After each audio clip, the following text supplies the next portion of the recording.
suno ai dauga Yehova so aya no fatenge khama no si hasamasa si no mai salahima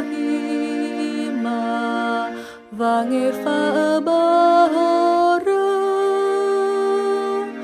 solo he fangatula to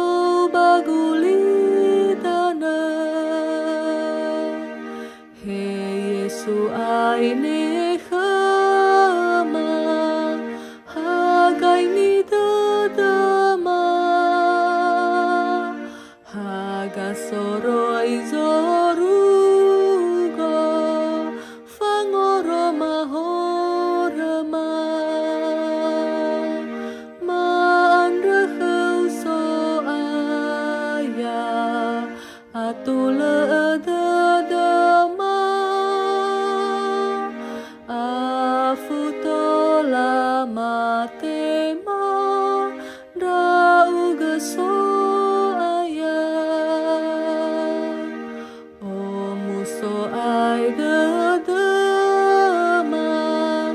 ni fa khoi ma ama no be salahima no si hasamasa ya Yesus so aya no ni fa tenge ufana sangahalia aga pahuku horama ma andresau haga